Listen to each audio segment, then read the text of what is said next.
حیض اس خون کو کہتے ہیں جو خواتین کو ہر ماہ مقررہ اوقات میں کسی سبب کے بغیر از خود آتا ہے، یعنی ایک فطری طریقہ ہے۔ نفاس وہ خون ہے جو عورت کے رحم سے بچے کی ولادت کے وقت اور اس کے بعد کم و بیش 40 روز تک خارج ہوتا ہے۔ یاد رہے کہ شریعت میں حیض اور نفاس کے احکام ایک جیسے ہیں۔ حیض کے دنوں کی تعداد مقرر نہیں، کسی ماہ کم کسی ماہ زیادہ دن ہو سکتے ہیں، اسی طرح مختلف لوگوں کی عادت مختلف ہو سکتی ہے۔ حضرت عائشہ رضی اللہ تعالی عنہا سے روایت ہے کہ نبی اکرم صلی اللہ علیہ وسلم نے فرمایا، جب حیض آئے تو نماز چھوڑ دو، اور جب ختم ہو جائے تو غسل کر لو اور نماز پڑھو۔ اسے نسائی نے روایت کیا ہے۔ حالت حیض میں عورت کا جسم اور کپڑے دونوں پاک ہوتے ہیں، یعنی جسم، اس میں کوئی بظاہر ناپاکی نہیں ہوتی۔ مثلاً ہاتھ پاک ہے، اگر عورت آٹا گوندنا چاہے تو آٹا ہاتھوں سے ناپاک نہیں ہو جائے گا۔ اگر پانی پیے تو اس کا بچا ہوا پانی ناپاک نہیں ہوگا۔ اگر کسی چیز کو چھو لے تو وہ چیز ناپاک نہیں ہوگی۔ جس بستر پہ سوتی ہے اس بستر کو دھونے کی ضرورت نہیں، جو کپڑے پہنتی ہے ان کپڑوں کو دھونے کی ضرورت نہیں، الا یہ کہ کوئی ظاہری نجاست ساتھ لگ جائے۔ حیض کی حالت میں عورت کا بوسہ لینا جائز ہے۔ حضرت میمونہ رضی اللہ تعالی عنہا فرماتی ہیں کہ رسول اللہ صلی اللہ علیہ وسلم اپنی ازواج مطہرات سے بوس و کنار فرما لیا کرتے تھے، حالانکہ وہ حالت حیض میں ہوتی۔ اسے مسلم نے روایت کیا ہے۔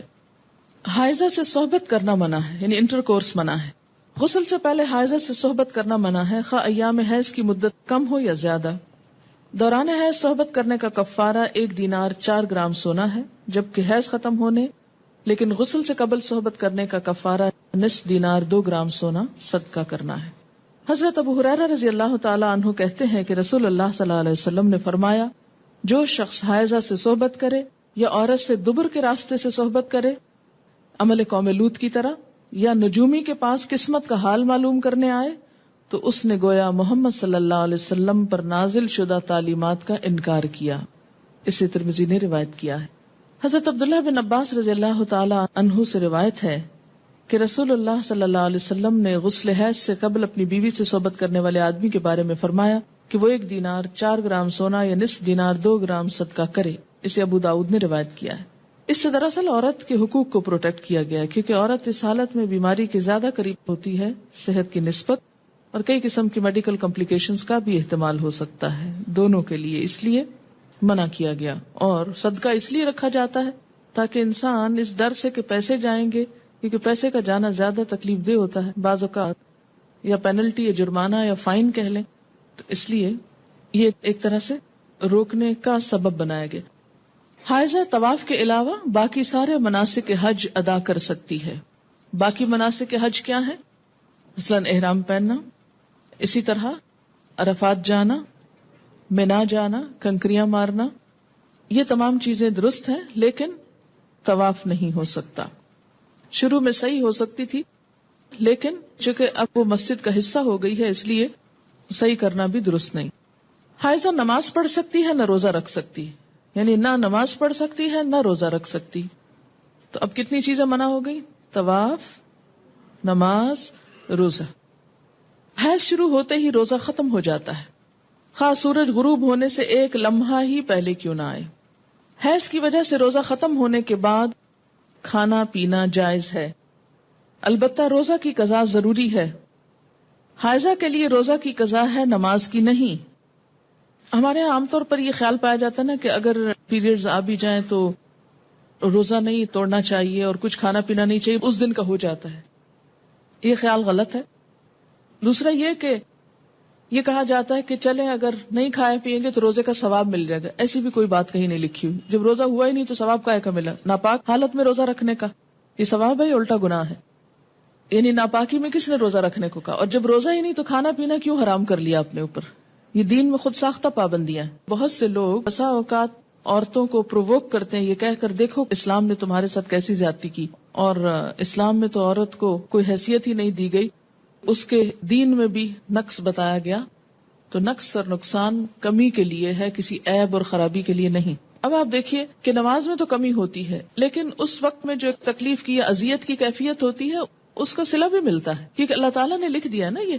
تو جو چیز اللہ تعالیٰ کی طرف سے آتی ہے اس پر انسان صبر کرے. جیسے بازو کو پین بہت ہے یا کوئی اور ایسی کیفیت ہے، تو یہ ایسے حالات میں صبر کرنا جو ہے وہ اجر کا سبب ہے. اگر ادھر سے کمی ہوئی تو ادھر سے بڑھ بھی گیا اجر. ٹھیک ہے. دوسری بات یہ کہ کمی سے مراد نمازوں کی تعداد میں کمی ہے، جس کو آپ بعد میں عام حالات میں نفل وغیرہ پڑھ کے بھی پورا کر سکتے ہیں، یا پھر یہ کہ کمی سے مراد اس اعتبار سے کمی بھی ہے کہ ایک مثلا تہجد کی روٹین آپ بناتے ہیں یا نمازوں میں خشوع خضوع کی روٹین بناتے ہیں، ابھی آپ اس حالت میں ہوتے ہیں کہ نماز چھوٹ جاتی ہے. اب کیا ہو گیا؟ نہ صرف یہ کہ وہ چند دن نمازوں کی کمی ہوئی، بلکہ دوبارہ ایک اچھی حالت میں آنے کے لیے، دوبارہ سے نئی عادت بنانے کے لیے پھر ایک مشکل پڑ جاتی. تو بعض اوقات لوگ نماز ہی چھوڑ دیتے ہیں، بمشکل عادت پڑنے لگتی ہے کہ چھٹی ہو جاتی ہے اور چھٹی ہوتے ہی پھر چھٹی کر لی جاتی ہے ساتھ. تو یہ ایک انسانی نفسیات بھی ہے. اس سے پھر دین میں پیچھے رہنے کا اندیشہ ہوتا ہے. یہ بتا کے الارم کیا گیا ہے، نہ کہ کوئی عیب بتانا مقصود ہے. کہ اگر آپ کو یہ بتایا جائے کہ آپ کے بزنس میں یا فلاں چیز میں کمی ہو جاتی ہے اس چیز سے، تو آپ کیا سوچتے ہیں؟ بزنس چھوڑ دوں، کام ہی چھوڑ دوں؟ نہیں، آپ سوچتے ہیں اچھا اس کمی کو پھر اور کہاں سے پورا کروں. کسی بھی چیز میں جب کسی بھی چیز کی کمی کا سبب بنتا ہے اور اس کو بتایا جاتا ہے یہ کمی ہونے لگی ہے. مثلا اگر کسی کو بتایا جائے کہ مارکیٹ میں فلاں پروڈکٹ نہیں آ رہی ہے جس کی وجہ سے فلاں کی سیل پر اثر پڑ جائے گا اور ایک دم کمی ہوگی، بزنس ڈاؤن ہوگا، تو انسان مایوس ہو کے بیٹھ نہیں جاتا، بلکہ کچھ اور سٹرگل شروع کرتا ہے کہ کسی اور طریقے سے کمی پوری کی جائے. تو یہاں بھی جب یہ بتایا گیا کہ میں نقصان دین ہے، تو اس کا مطلب یہ ہے کہ اس کمی کو کسی اور طریقے سے پورا کیا جائے. یہ ایک خیرخواہی بھی ہو سکتی. اگر کوئی عورت رمضان میں فجر کی اذان سے پہلے حیض سے پاک ہو جائے اور غسل کا وقت نہ ہو تو پہلے روزہ رکھ کر بعد میں غسل کر سکتی. لیکن اگر اذان کے بعد پاکی ہوئی ہے، یعنی بعد میں بھی سپاٹ لگا ہے اور سورج نکلنے کے بعد آپ پاک ہو رہے ہیں اور نہا رہے ہیں اور روزہ آپ صبح سے رکھ چکے ہیں، تو وہ روزہ نہیں ہوتا. کپڑے پر حیض کے خون کا داغ لگ جائے تو اتنی جگہ دھو کر اسی کپڑے پر نماز ادا کی جا سکتی. حائضہ کے لیے مسجد میں ٹھہرنا جائز نہیں، البتہ گزر سکتی. حالت حیض میں جائے نماز کو ہاتھ لگانا، جائے نماز پر بیٹھنا، ذکر کرنا اور تسبیح اور تحلیل نیز دعا وغیرہ کرنا جائز ہے. کیونکہ بعض اوقات لوگ تسبیح نہیں اٹھاتے یا جائے نماز نہیں اٹھاتے، تو یہ بات درست نہیں. حضرت ام عطیہ رضی اللہ تعالی عنہا سے روایت ہے کہ رسول اللہ صلی اللہ علیہ وسلم نے حکم دیا کہ دونوں عیدوں کے دن ہم حیض والی اور پردہ نشین یعنی تمام عورتوں کو عیدگاہ لائیں تاکہ وہ مسلمانوں کے ساتھ نماز اور دعا میں شرکت کریں. البتہ حیض والی عورتیں نماز نہ پڑھیں. اسے بخاری اور مسلم نے روایت کیا ہے. عید کے موقع پر نماز کے لیے سب کو نکلنے کا حکم دیا گیا، جس میں حیض والی اور پردہ نشین عورتوں کو بھی کہا گیا کہ نکلیں. جو کبھی نہیں نکلتی وہ بھی نکلیں تاکہ مسلمانوں کے ساتھ نماز اور دعا میں شرکت کریں. البتہ حیض والی عورتیں نماز نہ پڑھیں. تو اس سے کیا پتہ چلتا ہے کہ عیدگاہ تک جانا، وہاں بیٹھنا اور دعا میں شریک ہونا ایسی عورتوں کے لیے بھی جائز ہے. حیض کا خون نہ لگے تو حائضہ کے کپڑے پاک رہتے ہیں جنہیں دھوئے بغیر نماز پڑھی جا سکتی. حائضہ کا دوپٹہ یا چادر اوڑھ کر دوسری عورت نماز پڑھ سکتی. حیض سے پاکیزگی حاصل کرنے کے بعد اگر خاکی یعنی براؤن یا زرد یعنی یلوش پانی خارج ہو تو دوبارہ غسل کرنے کی ضرورت نہیں. حیض سے پاکیزگی حاصل کرنے کے لیے بے جا عجلت اور بے جا تاخیر دونوں سے کام نہیں لینا چاہیے. بے جا عجلت کا کیا مطلب ہے کہ انڈیو جلدی، یعنی ہے کب پاک ہوگی، کہیں نماز نہ چلی جائے، کہیں روزہ نہ چلا جائے. اچھا نہا لی، پھر دیکھا کہ ابھی تو نہیں پاک ہوئے، پھر نماز چھوڑ دی، پھر روزہ توڑ دیا، پھر نہا لیے. تو یہ کھیل نہیں بنانا چاہیے اس کو. اسی طرح بے جا تاخیر کے پاک بھی ہو چکے ہیں لیکن نہائی نہیں رہے، محض سستی کے مارے کہ اچھا ایک دو نمازیں اور چھوڑ لیں، آرام کر لیں، تو ایسا نہیں کرنا چاہیے. غسل حیض میں تاخیر ہونے پر قضا نمازیں ادا کرنا چاہیے.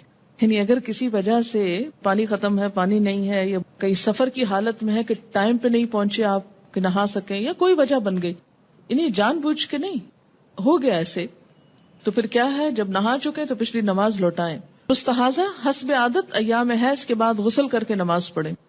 مستحاضہ کون ہوتی؟ حیض کے علاوہ جو بلیڈنگ ہوتی ہے بیماری کے طور پر، وہ استحاضہ کہلاتی ہے. یعنی سارا مہینہ سپاٹنگ ہوتی رہتی ہے. تو اس میں کیا ہے کہ جو حیض کے ایام ہیں جن میں بلیڈنگ فرق ہو جاتی ہے، مثلا تھکنس ہے یا اس کی اور علامات معلوم ہوتی ہیں، یا اس بیماری کے شروع ہونے سے پہلے ایام حیض کی جو ڈیٹس تھی یا جو عادت تھی اس کے مطابق نہا لے اور باقی دنوں میں نماز پڑھتی رہے خواہ سپاٹنگ ہوتی ہے۔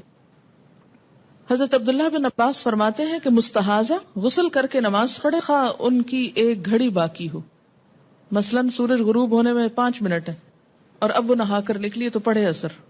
جب عورت نماز ادا کر چکے تو پھر شوہر اپنی بیوی سے صحبت کر سکتا ہے کیونکہ نماز افضل ہے، اسے بخاری نے روایت کیا ہے۔ حائضہ پاکیزگی کی حالت میں جس نماز کے اول یا آخر وقت میں سے ایک مکمل رکعت ادا کرنے کا وقت پالے اس وقت کی قضا نماز اسے ادا کرنی چاہیے۔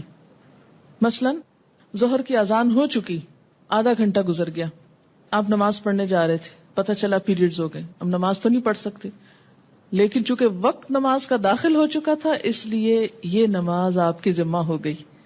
اب جب آپ پاک ہوں گے تو یہ نماز دہرائیں گے۔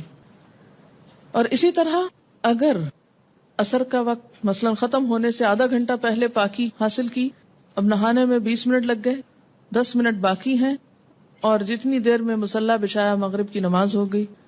بعض اوقات ایسا نا سردی ہوتی ہے، دروازے بند کرتے جائے نماز بچھاتے کرتے ٹائم ہو جاتا ہے، اتنے میں اذان ہوگی، اب مغرب پڑھ کے کیا کرے؟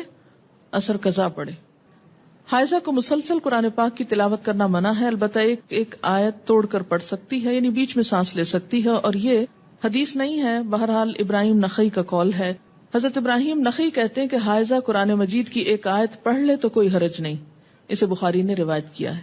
یعنی اس معاملے میں علماء اور فقہاء کے درمیان اختلاف ہے، بعض کہتے ہیں کہ آیت میں سانس لے لے بیچ میں، کٹھی نہ پڑھے، اور بعض یہ کہتے ہیں کہ اگر پڑھ لے تو حرج کوئی نہیں ہے کیونکہ کسی صحیح حدیث میں منع نہیں کیا گیا۔ ایک روایت ملتی ہے مگر وہ ضعیف ہے۔ حائضہ قرآن مجید کو ہاتھ نہ لگائے، اگر پکڑنا ضروری ہے تو کپڑے سے پکڑنا چاہیے، یعنی عربک ٹیکسٹ جو ہے اس کو ٹچ نہیں کریں۔ شوہر کی اجازت سے حیض لانے یا حیض روکنے کی ادویات استعمال کرنا جائز ہے۔ دوران حیض بیوی کو طلاق دینا منع ہے۔